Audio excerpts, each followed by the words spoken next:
The other thing I wanted to have a conversation about, Rajon Rondo, one of my favorite basketball players, one of my favorite point guards I like to watch. I like the way he played the game. He plays defense. He plays hard. All that stuff, man. And there's so many people around the NBA that talks about him and how high his IQ is, and how fierce of a competitor he is, and all that good stuff, right? So he said something. He was on JJ Redick's podcast, The Old Man and the Three, and they was having a conversation. And JJ Redick asked him about some of his, thought processes, and what he feel about people complimenting him and saying he had this great IQ and all this stuff. And Rondo said something that drew me back to something that happened a year or maybe 2 years ago between Kyrie Irving and Stephen A. Smith, right? I'm going to play for you what Rondo said, and then I'll come back and I'll explain to you what I wanted to talk about with Kyrie Irving and Stephen A. Smith. So here's Rondo.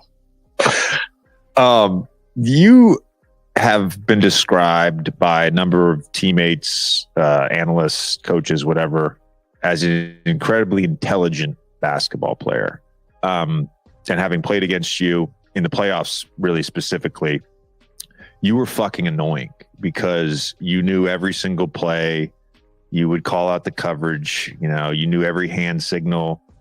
Like, even when I was in LA and we had our little shit with me, CP, Blake, and DJ, where we had our little wink, wink, eye rolls, and we knew every play we were going to run without saying anything. You somehow would sniff it out. It just drove me crazy. And people talk about basketball intelligence all the time. I think it's one of the true separators in the NBA, along with competitiveness and love of the game. And I don't know that there's like a great definition of basketball intelligence and what that means. What does basketball intelligence mean to you? How would you sort of define that? For me, I think basketball intelligence is, for one, being an extension of the coach on the floor. Because for me, when I'm playing a game, I'm not necessarily playing against a player. A great example is when I was going against the Celtics when I played for the Bulls. My whole mindset that entire series was to beat Brad Stevens. So I don't think many players are even thinking that way when they're out there on the court. I'm pretty sure none are thinking that way when they're out there on the court. So a quick story. I know I'm jumping around, but I think it was game one. It was like a ball game. It was a shoot around in the ballroom. We stayed in the hotel. We were at the Four Seasons. And I asked Jimmy and D-Wade to stay back. And I was working on fourth quarter execution plays that we could run in the fourth that Brad hadn't seen us play yet. So when we did run those plays, they weren't able to make those counters or adjustments. And for me, I was watching I think I watched maybe like 4 or 5 of his games to where his fourth quarter plays they were calling sets that they ran for Isaiah Horford in that particular series to get ahead of the curve. Because I'm thinking, my mindset is thinking, how can I beat the coach? How can I outcoach the coach? Because I have I feel like I have the power and I'm involved in the game. So I have more of an influence and an impact that I can make versus a coach yelling from the sidelines trying to communicate to his players what they need to do. But okay, so the interesting thing that he said, and is when you hear him say it, it was no big deal.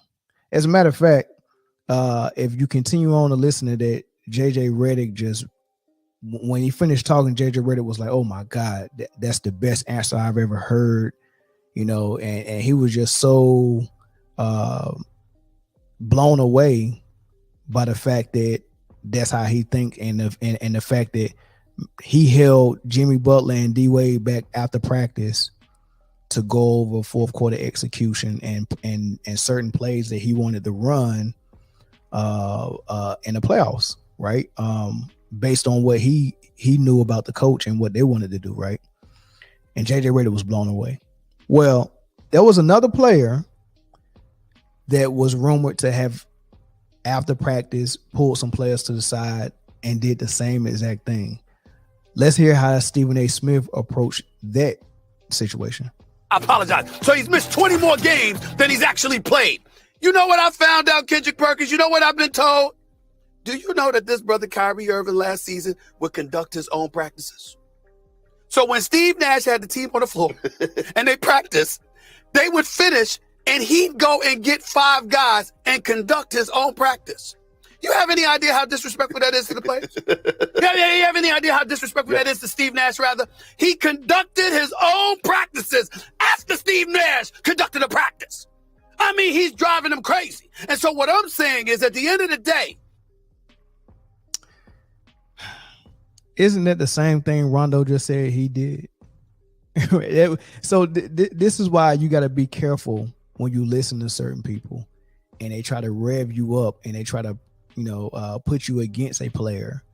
When they're naming things that it shouldn't even be a problem with it. Like from the beginning, when he first said that, I made a video. I'll link it in the description. I made a video and I made 2 points. Number one is I don't even think he got that story right. And we already know Stephen A. Smith get information from sources that probably don't exist. I don't know where he be getting his information from.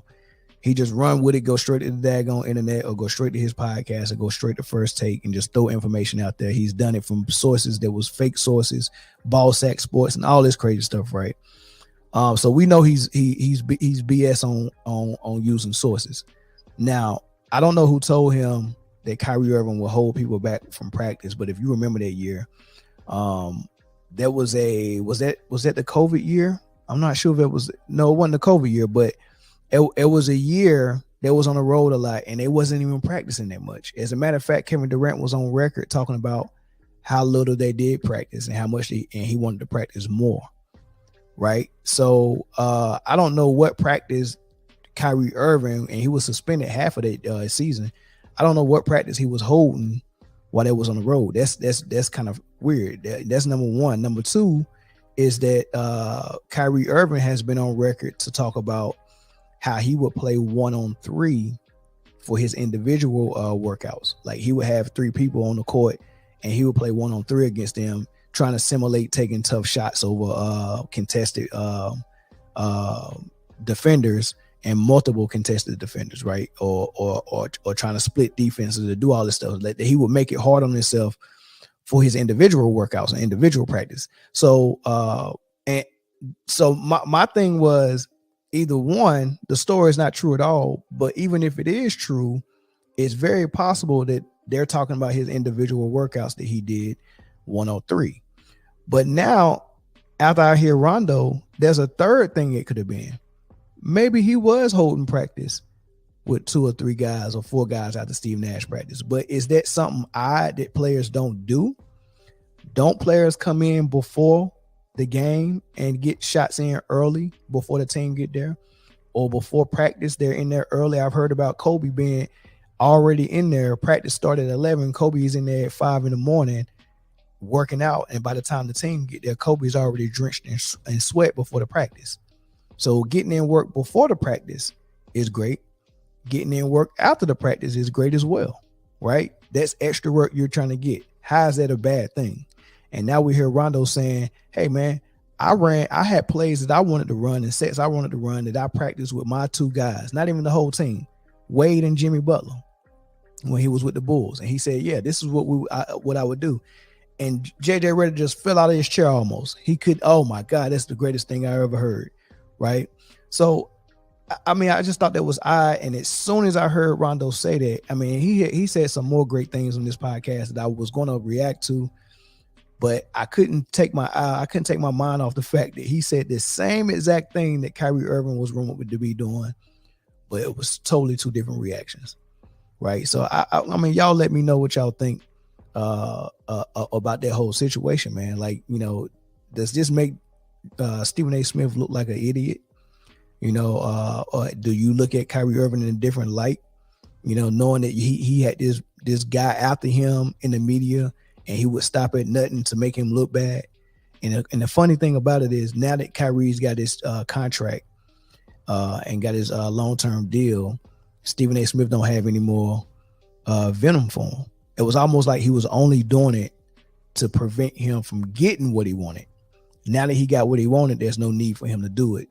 So he's shut up now. I think that's very weird, man. But y'all let me know what y'all think in the comments.